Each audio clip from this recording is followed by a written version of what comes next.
There are times when we feel hari igihe twumva imbaraga zacu zisa n'izirangiye kandi ibigeragezo n'imiruho yo muri ubu buzima bikaba bikomeye cyane ku buryo twumva tutabishobora. Mu bihe nk'ibyo tuba dushaka isoko y'imbaraga n'ubushobozi bwo gukomera. help us keep going. The good news is that Inkuru nziza hari nuko Yesu yamaze kutwigisha ibanga ryo gukomera ndetse no kudacika intege niyo twaba turi guhura n'ibigeragezo bikomeye cyane. Mu buzima bwe n'ivugabutumwa rye Yesu ntiyavuze gusa ku mbaraga no kugukomera, ahubwo yaranabidutoje binyuze mu byo yakoraga. Kuva mu bihe byiza kugeza mu bihe by'icuraburindi yatweretse amasomo y'ingenzi, atwereka isoko nyakuri y'imbaraga zacu iherereye. Uyu munsi tugiye kurebera hamwe amabanga 6 akomeye Yesu yasize kugira ngo tubashe gukomera no kuramba mu ngeri zose z'ubuzima. Buri banga rishingiye ku byo Yesu ubwe yabayemo, yerekana inzira yo gutsinda binyuze mu kwizera, kwiringira ndetse no kumvira Imana. Ibanga rya mbere ni ukwizera Imana mu bihe byose. Guhera mu ntangiriro z'ivugabutumwa rye Yesu yatweretse ko imbaraga nyazo zituruka ku kwiringira Imana, cyane cyane mu bihe bigoye. Urugero rugaragara ni igihe ajyanywe mu butayu n'umwuka kugira ngo agirweho igeragezwa na Satani. Nyuma y'iminsi 40 asiba kurya amanywa n'ijoro, mbese nko kwigiriza, Yesu yagize inzara nk'uko umuntu wese yayigira. Ariko muri iyo minota ya nyuma y'ubutsinzi bwe, ni ukuvuga amaze gusoza ibihe yaramazemo iminsi 40 n'amajoro 40, Satani yashatse gukoresha intege nke z'umubiri ngo amutware, amusaba guhindura amabuye umukati. Ariko Yesu yaramusubije rwose ati, haranditswe ngo umuntu ntatungwa n'umutsima gusa, ahubwo atungwa n'amagambo yose ava mu kanwa cy'Imana. Iri si ijambo ry'ubwenge gusa, ni igikorwa cyakozwe. Yesu yerekanye ko kwiringira Imana bigomba kuruta ibyo tubona n'ibyo dukeneye ku mubiri. Niyo yaba ari inzara, kabone n'ubwo byaba bikenewe bingana iki. Ikintu cy'ibanze cyane Yesu ntiyigeze yishingikiriza cyangwa ngo ashyire icyizere cye mu bigaragarira amaso, ahubwo yiringiye ijambo ry'Imana. Ibi bitwigisha ko mu bihe turi mu bukene, mu rujijo cyangwa mu bwigunge, aribwo tugomba kwizera Imana cyane kurusha ibindi bihe. Iyo ibintu byose bisa nkaho byanze, iyo igisubizo kiri kure y'amaso yacu, ukwizera Imana nibyo bituma dukomera. Yesu yahoraga iteka yizera ubuyobozi bw'Imana. Yagize ati, sinaje gukora ibyo nshaka, ahubwo nza gukora ibyo Data wantumye ashaka. Muri ubwo butayu Satani yongeye kugerageza Yesu, amusaba kwiyahura ngo abamarayika bamufate. Yesu yaramusubije ati, nanone haranditswe ngo ntukagerageze Uwiteka Imana yawe. Yesu ntiyigeze akenera kubanza kwereka abantu ibimenyetso ngo bamenye ko ari umwana w'Imana. Yari afite ukwizera gutunganye. Ibi bitwigisha ko tudakwiye gutegereza ibimenyetso bifatika ngo twemere ko Imana iri mu bugingo bwacu. Niyo imenya igihe, ikamenya uko tubayeho, kandi iteka ikora icyiza kurusha uko twabyiyumvishaga. Kwiringira Imana ni inkingi y'ingenzi yo kugira imbaraga n'ubudahangarwa. Hari igihe dushaka kwigenzura, tukikemurira ibibazo dukoresheje imbaraga zacu, ariko siko Yesu yatwigishije. Kwizera ni ukuvuga ngo, Mana, ibi byose ndabiguhaye, nizeye kunzi kandi unyitaho kurusha uko nibwira. Yesu yigishije ko imbaraga nyazo zituruka ku gutegereza Uwiteka, nk'uko muri Yesaya 40:31 ibivuga. Ariko abiringira Uwiteka bazabona imbaraga nshya, bazazamuka nk'inkona ziguruka, baziruka ntibananirwe, bazagenda ntibahumbe. Kwizera Imana bitanga imbaraga zidaturuka kuri twe, ahubwo zivuye kuri we. Abantu benshi muri Bibiliya bari bafite ukwizera butangaje, kandi bituma bakomera nubwo bari mu makuba akomeye. Urugero, Dawidi ntiyahanganye na Goliyati kuko yari afite imbaraga ze bwite, ahubwo yahanganye nawe yiringiye Imana. Yaravuze ati, wehoho uje unsanga uzanye inkota, icumu ndetse n'imihumetso, ariko ngeweho ndaje ngiye guhangana nawe mu izina ry'Uwiteka Nyiringabo. Ibi tuzabisanga muri Samweli wa mbere 17:45. Dawidi yiringiye Imana, ntabwo yiringiye intwaro, niyo mpamvu yatsinze. Natwe iyo duhura n'abanyabigango bashaka ko duhangana n'ibindi bibazo mu buzima, nk'ibibazo by'amafaranga, indwara, agahinda cyangwa ibindi, dukwiriye kwibuka ko imbaraga zacu zituruka ku Mana, si ku bushobozi bwacu. Nko mu Migani 3:5-6 haratubwira hati, wiringira Uwiteka n'umutima wawe wose, kandi ntukishingikirize ku buhanga bwawe. Mu nzira zawe zose umwibuke, nawe azagorora inzira zawe. Yesu yerekanye ko kwizera Imana bisaba no kwemera ko hari ibintu tutasobanukirwa neza nk'uko tubishaka. Igihe Lazaro yapfaga, abantu benshi bibajije impamvu Yesu atamukijije hakiri kare. Ariko Yesu yaravuze ati, iyi ndwara si yo kumwica, ahubwo niyo kugaragaza ubwiza bw'Imana, kugira ngo umwana w'Imana ayiheshe icyubahiro. Nyuma y'ibyo Lazaro yarazuwe. bigaragaza ko kwizera Imana n'igihe bigoye bitugirira akamaro kurusha uko twebwe twabitekerezaga. Ndetse no mu Bafilipi kandi ibice 6-7 Pawulo aratubwira ati mwe kugira icyo mwiganyira, ahubwo ibyo byose mubimenyesha Imana musenga muyisaba kandi mushimira, maze amahoro y'Imana aruta uko umuntu yabyimvisha azarinda imitima yanyu n'ibitekerezo byanyu muri Kristo. Iyo twiringiye Imana neza duhabwa amahoro aturuka kuri we kandi akadufasha guhangana n'ibigeragezo byose. Ibanga rya kabiri Yesu atwereka ni ugusenga iteka cyangwa gusenga duhozaho. Yesu yadusigiye urugero rugaragara ko isengesho ari ingenzi mu gukomera no kuramba. Ntibyari ibintu yigishije gusa abigishwa be, ahubwo yaranabikoze cyane mu buzima bwe bwose. Guhera ku ntangiriro z'ivugabutumwa rye twabonaga kenshi Yesu yarigiraga ahantu hiherereye agasenga mu bihe by'ingenzi. Urugero rukomeye nubwo yasengeraga mu busitani bwa Getsemani. Iki cyari igihe gikomeye cyane mu rugendo rwe rw'ubuzima. Muri Matayo 26:36 kugeza 46 hatubwira ko Yesu yagiye gusenga azi neza ibimuri imbere. Hanyuma ajyana Petero, Yakobo ndetse na Yohana. Aho niho yavuze ati umutima wanjye urababaye cyane ku buryo wumva ushaka gupfa. Iri somo riduhishurira ko mu bihe bikomeye cyane isengesho niryo riduhuza n'Imana kandi rikadukomeza. Yesu yasengeye muri ubwo busitani inshuro 3, bitwereka ko gusenga atari igikorwa gikorwa rimwe gusa, ahubwo ari ikintu gikomeza. Yesu ntiyasabye gusa ngo igikombe cy'umubabaro kimuvanweho, ahubwo yarangije avuga ati ariko ntibibe uko nshaka, ahubwo bibe uko wowe ubishaka. Ibi bitwereka ko isengesho rifasha imitima yacu kujya mu murongo umwe n'Imana, ndetse n'ubwo ubushake bw'Imana bushobora kuba burimo imbogamizi nyinshi. Muri Getsemani Yesu yarasengaga naho abigishwa bari kumwe nawe basinziriye, nubwo yari yabasabye kubana nawe mu isengesho. Ibi bitwigisha ko tudakwiye gucogora gusenga kuko bituma tunanirwa cyangwa tugatakaza umurongo, kandi isengesho ridusubizamo imbaraga. Urugero rundi ni urwo gutoranya intumwa 12. Yesu yamaze ijoro ryose asenga mbere yo guhitamo intumwa 12. Muri Luka 6:12-13 yagiye ku musozi gusenga, ndetse amara ijoro ryose asenga Imana. Ibi twereka ko niyo dufata ibyemezo bikomeye dukwiye kubanza gusaba Imana kwituyobora muri byose. Yesu yigishije ko isengesho ritagomba gukorwa gusa mu bihe by'amagi, ahubwo rigomba kuba igice cy'ubuzima bwacu bwa buri munsi. Musenge mudacogora. Intumwa Pawulo yadusabye gusenga ubudacogora. Ibi bisobanuye ko ubuzima bwacu bugomba kuzarangwa no kuganira n'Imana kenshi. Si ngombwa ko waba uri ahantu hihariye gusa nko mu rusengero, oya, ushobora gusenga uri mu rugendo, uri mu kazi cyangwa mu bikorwa bya buri munsi. Akenshi Yesu yasengeraga ahantu hatuje. Yesu yahoraga yigira mu butayu agasenga. Ibi bitwereka ko isengesho ari umwanya wo kwigaruramo imbaraga, kwitekerezaho no kumva ijwi ry'Imana. Nubwo Yesu yari afite imirimo myinshi, yarihaga umwanya akajya kwiyegeranya n'Imana bakaganira. Isengesho rituma tubona ibintu neza, tugafata ibyemezo byiza. Yesu yabitweretse igihe yatoranyaga intumwa 12. Atwereka ko tugomba gusaba Imana kuyobora mu bintu by'ingirakamaro byose. Umwe mu bigishwa yabonye uko Yesu yasengaga, aramusaba ati Mwami, twigishe gusenga. Ibi tuzabisanga muri Luka 11:1. Yesu yahise amwigisha isengesho ry'icyitegererezo. Iryo sengesho ridusaba guhesha Imana icyubahiro, gushaka ubushake n'ubuntu bwayo, gusaba ibidutunga buri munsi, gusaba imbabazi no kugira umutima wo kubabarira, gusaba kurindwa ibishuko. Isengesho ry'ukuri rigizwe n'ibi byose. Yesu yatwigishije kudacika intege mu gusenga. Atubwira inkuru y'umugore w'umupfakazi n'umucamanza utagira impuhwe. Nubwo uwo mucamanza atitaga ku bantu, yemeye guha uwo mupfakazi ibyo yamusabye kuko yakomeje kumusaba. Yesu yarangije avuga ati ese Imana ntizarengera abatowe bayo barira ku manywa na nijoro? Ibi twigisha ko isengesho rikomeza, rihoraho, ari intwari ikomeye. Imana iratwumva kandi igasubiza mu gihe cyayo cya nyacyo. Isengesho si umuhango gusa, ni umubano uhoraho n'Imana.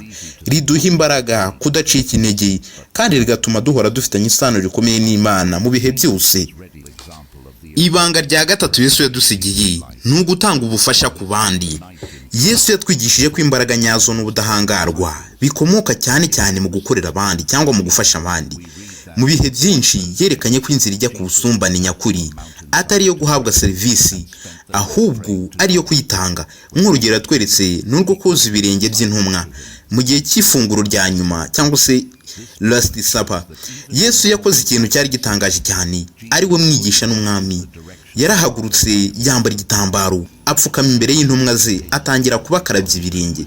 Petero yaratangaye, yanga ko Yesu amukarabya, ariko Yesu yamusobanuriye ko icyo gikorwa cyari cy'ingenzi cyane. Yaramubwiye ati, nuko rero ubwo mbogeje ibirenge kandi ndishoboja n'umwigisha, niko namwe mukwiriye kubyozanya. Mbahaye icyitegererezo cyangwa se mbahaye urugero kugira ngo mukore nk'uko mbakoreye. Mbese nko kubabwira ati, mujye mukora nk'uko nabigenje. Ibi bitwigisha ko gukorera abandi atari ikimenyetso cy'ubworoherane cyangwa intege nke, ahubwo ni igikorwa cy'urukundo cyerekana ko wizeye uwo uriwe imbere y'Imana. Yesu nubwo yari umwana w'Imana ntiyigeze yumva ko gukorera abandi ari icyaha, ahubwo yagaragaje ko ubusumbane nyakuri bushingira ku gukorera abandi cyangwa gufashanya. Gufasha abandi ni igikorwa cy'urukundo. Ubwo yafataga igihe cyo guha abantu 5,000 byo kurya akoresheje imigati 5 n'amafi 2, Yesu ntiyabirukanye ngo basubire iwabo bafite inzara, ahubwo yahisemo kubagaburira yiringira ko Imana izatanga ibisabwa kugira ngo bose bihaze. Muri Mariko 10:45, Yesu yaravuze ati, kuko umwana w'umuntu ataje gukorerwa, ahubwo yaje gukorera abandi no gutanga ubugingo bwe ngo bube incungu ya benshi. Iri jambo rihamya ko ivugabutumwa rya Yesu ryari rishingiye kuri serivisi. Ntiyigeze ashaka icyubahiro, kumenyekana cyangwa iby'isi, ahubwo yitangiye inyungu z'abandi. Gufasha abandi bitwigisha kudacika intege. Iyo dutekereza ku bandi tubona imbaraga zituruka imbere nubwo ubwacu tuba turi mu bukene. Gutekereza ku by'abandi, gutanga igihe, ubushobozi cyangwa impano yawe nibwo buryo bwiza bwo gusubizwamo imbaraga. Pawulo ati, twe gucogorera gukora neza, kuko igihe nigisohora tuzasarura nitutagwa isari. Nuko rero tugire bose neza uko tubonye uburyo, ariko cyane cyane ab'inzu y'abizera, mbese bamwe basenga, bamwe bakunda Imana. Gufasha abandi bitwigisha kugira umutima wa kimuntu, kwiyibagirwa no kwita ku mibabaro y'abandi. Gufasha nanone bitwubaka mu mutima no mu bugingo. Yesu yigishije ko tugomba gukunda n'abanzi bacu, tukabagirira neza tudategereje igihembo. Ibi nibyo bitugira abanyabuntu b'ukuri. Iyo dukora ibyiza tudategereje ko tubishimirwa, tuba turetse guharanira kwemerwa n'abantu, tukibanda ku gushimisha Imana. Gufasha abandi ni ukwiga kugendera mu rukundo rwa Kristo. Muri Matayo 25:35 kugeza 40, Yesu atwereka ko iyo dufashije abantu boroheje, abashonje, abanyotewe, abambaye ubusa n'abashyitsi, tuba dukorera ubwe. Yaravuze ati, ibyo mwagiriye umwe muri aba bato bene data mwabigiriye njye. Gukorera abandi ni uburyo bwo kwegera Yesu no gukomeza ukwizera kwacu. Gukorera abandi cyangwa gufasha abandi ni inzira ijya ku busumbane nyakuri. Yesu yabwiye abigishwa be ati, ushaka kuba mukuru muri mwe ajya aba umugaragu w'abandi. Iri somo tuzarisanga muri Matayo 20:26 kugeza 28. Ubukuru nyabwo si ukubwiriza abandi, ahubwo ni uko bitangira. Binyuze mu gukorera abandi cyangwa gufasha abandi, tubona imbaraga zidasanzwe. Si imbaraga zituruka ku butunzi cyangwa ku ntera, ahubwo nizituruka mu gukunda no gufasha. Imana ntiyibagirwa bakora neza. Mu Baheburayo 6:10 haravuga hati, kuko Imana idakiranirwa ngo yibagirwe imirimo yanyu n'urukundo mwerekanye ko mukunze izina ryayo, kuko mwakoreraga bera nanone mukaba mukibakorera. Ariko rero turifuza cyane ko umuntu wese wo muri mwe yerekana uwo mwete ko kurinda ibyiringiro byuzuye kugeza ku mperuka. Ibi bitanga icyizere ko ibyo dukora tubikuye ku mutima. Imana ibibika kandi bitura mu gihe cyayo. Ibanga rya kane Yesu yadusigiye ni ukugira ukwizera mu bihe bigoranye. Yesu mu rugendo rwe hano ku isi yasize ingero nyinshi zitwigisha ko ukwizera ari urufunguzo rwo guhangana n'ibihe bikomeye. Mu bihe by'urujijo n'ibigeragezo yakomeje kwerekana ko kwizera Imana ari cyo kiduhagarika bwuma. Urugero ni imvura n'umuyaga mwinshi byari mu nyanja. Muri Matayo 8:23 kugeza 27 hatubwira ko Yesu yari mu bwato n'abigishwa be igihe hatunguranye imvura ikaze cyane. Umuyaga n'imivumba byateye ubwato guhirima, mbese byatumye ubwato buhirima. Ariko Yesu we yari aryamye neza asinziriye. abigishwa be bari bafite ubwoba bwinshi, baravuga bati, mwami dukize turapfa. Yesu yazamutse abacyaha ati, kuki mutinya mwa bantu bo kwizera gukemwe. Iri somo tuzarisanga muri Matayo 8:26. Maze arahindukira ategeka umuyaga n'inyanja, mbese ibintu byose byari biri gutuma ubwato bugenda nabi bihita bihagarara. Iri somo ritwigisha ko mu bihe bikomeye cyane kwizera nicyo kiduha ihumure. Nubwo ibidukikije biba bidasobanutse neza, kwizera kw'Imana iri mu bugingo bwacu nibyo bituma tutikanga. Yesu ntiyafataga ukwizera nk'ikintu cyo kuvuga gusa mu mahoro, ahubwo yari afite ukwizera gukora, gushingiye ku gukomeza kwizera Imana niyo byo byasa nk'ibyanze. Mureke twumve iyi nkuru neza y'umugore wari urwaye amaraso. Muri Mariko 5:25 kugeza 34 tubona umugore wari umaze imyaka 12 arwaye amaraso, agasohora amafaranga yose ku baganga batamuvuraga ngo akire. Nuko hariho umugore wari mu mugongo wari ubimaranye imyaka 12, ababazwa n'abavuzi cyane benshi bagerageza kumukiza, bamumarisha ibintu bye byose abitangamo ingemu, ariko ntibagira icyo bamumarira, ahubwo arushaho kurwara. Yumvise ibya Yesu, araza aca mu bantu, amuturuka inyuma, akora ku mwenda we byonyine, kuko yari yibwiye ati, ninkora imyenda ye gusa ndakira. Uwo mwanya isoko y'amaraso yahise ikama, amenya mu mubiri we yuko akize cya cyago. Yesu aramubwira ati, mwana wanjye, kwizera kwawe kuragukijije, wigendera amahoro, ukire rwose icyago cyawe. Iyi nkuru itwigisha ko ni ibintu byabaye bibi igihe kirekire, ukwizera guhuza umuntu n'ubushobozi bw'Imana. Uyu mugore ntiyacitse intege, yarizeraga cyane, kandi Imana yahise imukorera igitangaza. Kwizera guto ariko gufite imbaraga. Hano dutangira hari umuntu wari wafashwe n'igicuri, aho abigishwa ba Yesu bari bananiwe kumukiza. Uwo muntu wari wazanye umurwayi abwira Yesu ati, namuzaniye abigishwa bawe ntibabasha kumukiza.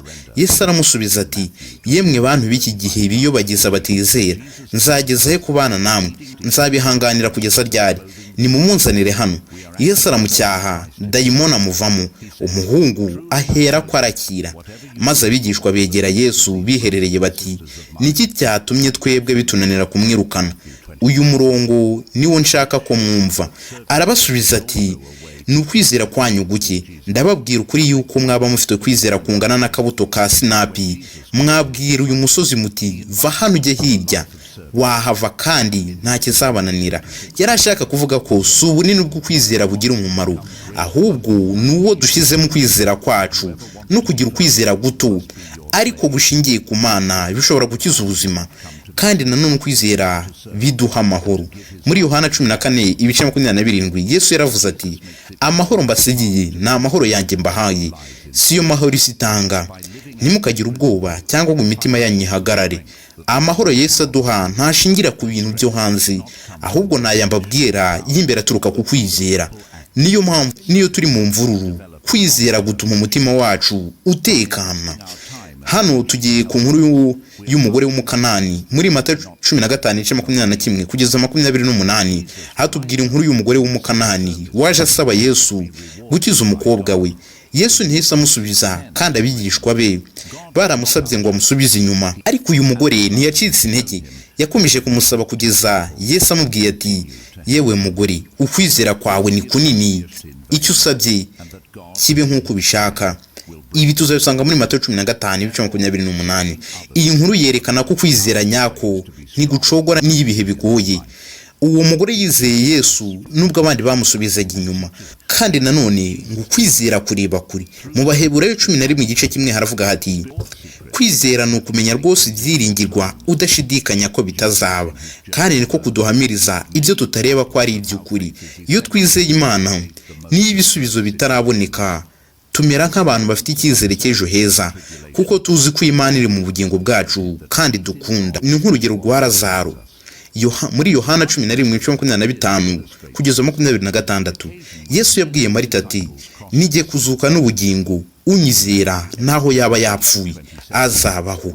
Yesu yaramubajije ati, urabyemera? Marita asubiza yizeye. Cyakurikiyeho nuko Yesu yazuye Lazaro. Ibi bitwigisha ko kwizera kutesha ubuzima, gutanga icyizere ndetse n'imbaraga zo kwihanganira n'urupfu ubwarwo. Ibanga rya gatanu Yesu yadusigiye n'ibanga rigira riti kubabarira mu mitima yose. Yesu yadusigiye urugero rukomeye ko kubabarira ari kimwe mu bimenyetso bikomeye by'imbaraga n'ubudahangarwa bwo mu buryo bw'umwuka. Kubabarira si ibintu byoroshye, cyane cyane iyo umuntu yakubabaje bikomeye, ariko Yesu yatwigishije ko kubabarira ari ingenzi kugira ngo tubeho mu mahoro kandi tubane n'Imana n'abantu bayo. Kimwe mu bimenyetso bikomeye byo kubabarira ni igihe Yesu yari ari ku musaraba, nubwo yari ari mu bubabare bukabije, yarasenze ati, Data, bababarire kuko batazi ibyo bakora. Ibi tuzabisanga muri Luka 23 ibice 34. Yesu yemeye kubababarira nubwo yagirirwaga nabi cyane. Ibi twigisha ko kubabarira si uko twumva tubayeho cyangwa uko abandi bitwaye, ahubwo nuko urukundo n'ineza by'Imana biduhatira gutanga imbabazi. Icyambere, kubabarira si intege nke, ahubwo ni imbaraga. Iyo ubabariye uba ugaragaje imbaraga zo ku rwego rwo hejuru. Kubabarira ni ukuvuga ngo, Mana, niringiye ubutabera bwawe, simbagirira nk'uko bangiriye cyangwa se sinihorera. Yesu yaravuze ati, nimubabarira abantu ibyaha byabo, na So wo mu ijuru azabababarira, ariko nimutababarira abandi, na So ntazabababarira. Ibi tuzabisanga muri Matayo 6 ibice 14 kugeza 15. Ibi bitwereka ko imbabazi duhabwa n'Imana nazo zishingira ku mbabazi duha abandi. Iyo tudashoboye kubabarira abandi, tuba twifungiranye mu ngoyi z'agahinda, inzika n'umujinya. Ibyo bintu bituma twicwa n'imihangayiko yo mu mutima no mu mwuka. Ariko iyo ubabariye, uba uvuye mu buroko bw'umutima. Imbabazi ni igikoresho cy'ubwigenge bw'umutima. Nanone mujye mwibuka ko kubabarira ntibigira umubare. Petero yabajije Yesu ati, mbabarire mugenzi wanjye mwene data inshuro zingahe? 7. Yesu yaramusubije ati, oya, si 7, ahubwo ni 77. Ibi tuzabisanga muri Matayo 18 ibice 21 kugeza 22. Ibi bisobanuye ko kubabarira bitagomba kugira umurongo, ahubwo ni igikorwa gihoraho. Urugero, Yusufu umuhungu wa Yakobo yagurishijwe n'abasaza be bamugiriye ishyari, ariko nyuma y'imyaka myinshi ubwo yabaye umutegetsi wo muri Egiputa, basaza be baje kumusaba imfashanyo. Yarabababariye rwose, arababwira ati, mwashatse kunkorera nabi, ariko Imana yarabihinduye ibihinduka byiza. Icyo tuzabisanga mu Itangiriro 50 ibice 20. Yusufu yatanze imbabazi z'ukuri, bituma umuryango we wongera kwiyunga. Kubabarira kwe kwabaye igikoresho cy'amahoro n'ubumwe. Ikindi kintu, imbabazi zisaba igikorwa. Yesu yaravuze ati, niba ugiye guha Imana igitambo, ukibuka ko hari uwo mufitanye ikibazo, banza ujye kwiyunga nawe, hanyuma ubone kugitamba. Ibi tuzabisanga muri Matayo 5 ibice 23 kugeza 24. Ibi bitwereka ko kubabarira si igitekerezo gusa, ni igikorwa. Tugomba gukora ibishoboka byose ngo tugire amahoro n'abatugiriye nabi. Ikindi kintu ni uko imbabazi tugira nk'abana b'Imana. Mu isengesho rya Data wa twese dusaba ngo uduhe imbabazi nk'uko natwe tubabarira abatugiriye nabi. Iyo dusabye imbabazi ku Mana, tugomba no gutanga imbabazi ku bandi. Ibi bidufasha kugira imitima yuje amahoro, urukundo no gukiranuka. Ikindi kintu ni ukugira umutima woroshye no gutanga imbabazi. Paulo mu Bakolosayi 3:13 aratubwira ati, mwihanganirane, mubabarirane, nibagira uwo bagirira nabi, mubababarire nk'uko Umwami yabababariye. Ibi bitwigisha ko imbabazi tugomba guhora tuzitanga nk'uko na Kristo ahora ziduha. Kubabarira bisaba kwicisha bugufi, kandi si ukuvuga ko ibyabaye nta gaciro bifite, ahubwo ni uguhitamo gufungura uwo muntu mu mutima wawe, cyangwa se gufungurira uwo muntu mu mutima wawe no kwibohora wowe ubwawe. Mu Befeso 4:31 kugeza 32, nimwirekuremo umujinya, uburakari, amakimbirane, amagambo y'agasuzuguro n'ubugome bwose, ahubwo mubere abandi bantu beza, mworoherane, mubabarirane nk'uko Imana yabababariye muri Kristo. Kubabarira ni igikoresho cy'imbaraga zo kwibohora, ni inzira ijya ku mahoro, gukira ndetse no gutera imbere mu bugingo. Ibanga rya 6 ari naryo rya nyuma tugiye gusorezaho, ni ukwemera ubushake bw'Imana, mbese kwemera ko ibintu Imana ishaka ko bikubaho aba ari byo bikubaho. Yesu yatwigishije ko imbaraga nyazo z'umwuka n'ubudahangarwa bituruka mu kwemera no kwishyira mu bushake bw'Imana. Ntabwo yabivuze gusa, ahubwo yabigaragaje mu buzima bwe bwose, mu byemezo byose no mu bikorwa. Nubwo ubwo bushake bw'Imana bwashoboraga kugaragara nk'uburushya cyangwa ibigeragezo bikomeye, Yesu yatwigishije ko imbaraga nyazo z'umwuka n'ubudahangarwa bituruka mu kwemera no kwishyira mu bushake bw'Imana. Ntabwo yabivuze gusa, ahubwo yaranabigaragaje mu buzima bwe bwose, mu byemezo byose no mu bikorwa byose. Nubwo ubwo bushake bw'Imana bwashoboraga kugaragara nk'uburukurushya cyangwa ibigeragezo bikomeye. Nk'ahambere ni mu busitani bwa Getsemani muri Luka 22:42, igihe Yesu yari hafi gufatwa ngo abambwe, yarasenze ati, Data, niba bishoboka iki gikombe kince kuri, nyamara ntibibe uko nshaka, ahubwo bibe uko bishaka. Aha Yesu yerekanye ko kubabarwa k'umubiri byari ikintu cyari kimugoye nk'umuntu, ariko nanone yerekana ko kubaha ubushake bw'Imana ari byo by'ingenzi kurusha ibindi byose. Yesu ntiyirengagije ko imbere hariho inzira irimo umubabaro mwinshi, ariko Yesu mu kumvira Data wa twese. Ibi bitwigisha ko ubudahangarwa nyakuri bushingiye ku kwemera ko Imana izi neza ivyikora niyo byaba bigoye kubyumva. Ikindi n'urugero rwa Aburahamu mu ntangiriro 22 igice kimwe kugeza 19, Imana yasabye Aburahamu gutamba umwana we Isaka. Igikorwa cyasaga nkaho kidashoboka, ariko Aburahamu yemeye kumvira Imana nubwo atarazi aho bizarangirira. Imana yaje gutanga intama w'igitambo ibonwa mu ishyamba. Ibyo byerekana ko iyo twemeye ubushake bw'Imana, nubwo bishobora kuba bidasobanutse neza, gusa Imana ibyitaho byose. Ikindi, kwemera ko imigambi yacu idashobora kuruta iy'Imana.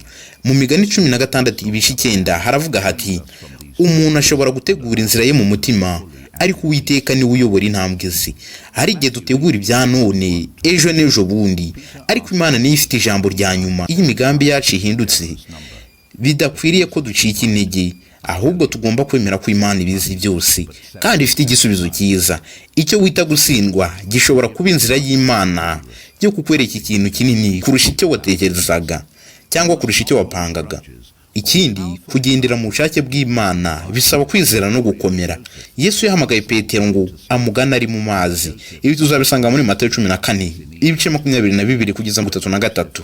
Petero yatangiye kugenda hejuru y'amazi, ariko arebye umuyaga atangira kuruhama. Uwo mwanya Yesu arambura ukuboko kwe aramufata, aramubwira ati, yewe ufite ukwizera gukewe, niki gitumye ushidikanya? Iyi nkuru twigisha ko gukomeza kureba ku Mana no kwemera ubushake bwayo ari byo bidufasha kugenda n'ibihe bisa n'ibigoranye cyangwa bikomeye. Iyo urebye ibikugose gusa, ako kanya uhita urohama kuko uba utagishoboye kwiringira Imana. Ariko ikindi kintu ni ukwemera gutegereza igihe cy'Imana. Muri Zaburi 24:14 haravuga hati, tegereza Uwiteka, komera umutima wawe ukomere. Ndavuga nti tegereza Uwiteka. Gutegereza ni kimwe mu bintu bikomeye cyane iyo turi mu bihe by'amakuba cyangwa ibihe by'impungenge. Ariko Imana itwigisha ko mu gihe cyo gutegereza duhinduka, tugakura ndetse tukanakomera. Imana ntitinda, ahubwo ikora mu gihe cyayo cya nyacyo. Urugero ni nk'urwayo Yobu yahuye n'akaga gakomeye, yabuze iby'ubukire, umuryango n'ubuzima bwe, ariko mu byago byose yaravuze ati, navuye mu nda ya mama nambaye ubusa, nzasubira mu nda y'isi ntacyo nambaye. Uwiteka niwe wabimpaye kandi Uwiteka niwe ubintwaye, izina ry'Uwiteka rishimwe.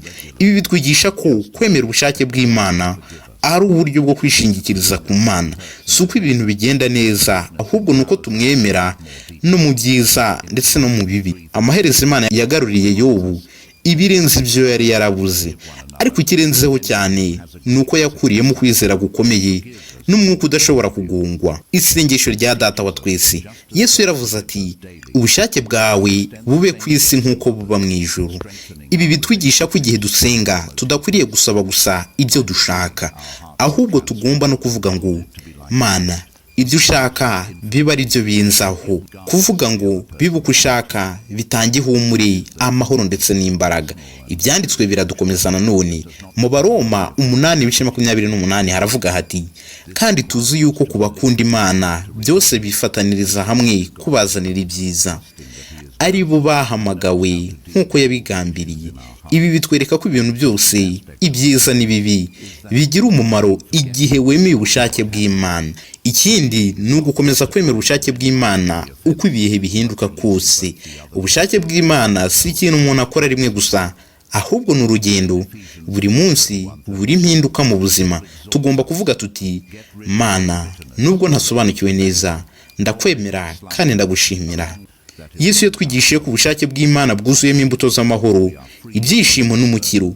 Iyo twabwemeye, ntituba tukirwana n'imimerere, ahubwo tuba twizeye ko Imana iri hejuru ya byose. Ayo ngayo niyo mabanga Yesu yadusigiye kugira ngo adufashe gukomera mu mubiri ndetse no mu mwuka. Ayo niyo masomo 6 nari nateguye ko uyu munsi twavugaho. Aya masomo arimo kwizera Imana mu bihe byose, gusenga iteka ryose, gufasha abandi cyangwa gukorera abandi, kugira ukwizera mu bihe bigoye, kubabarira abantu mu mitima yose, kwemera ubushake bw'Imana. Ibi byose si amagambo gusa, ni ukuri gufite imbaraga. Iyo ubishyize mu bikorwa, ubuzima bwawe burahinduka, uhinduka umuntu ukomeye, urangwa n'amahoro ndetse no gutuza, nubwo ubuzima bushobora kuba bugoye. Ngibyo nari nateguye ko uyu munsi twavugaho. Ndagira ngo nimba wakurikiye ikiganiro neza, ukaba ugeze kuri uyu munota, ntiwibagirwe gukora subscribe ndetse na like, kandi wibuke gusangiza izi nyigisho n'abagenzi bawe. Uvuge no muri comment ko wabyumvishe. Hanyuma ndababwira nti ikindi kiganiro naho ubutaha. Byose ni kwicano ya Freedom Empire. Mbifurije amahoro n'imigisha bituruka ku Mana, kandi mukomeze mugubwe neza. Imana ibaha amafaranga n'ibindi byinshi mukeneye. Ndakunda cyane. Ciao ciao.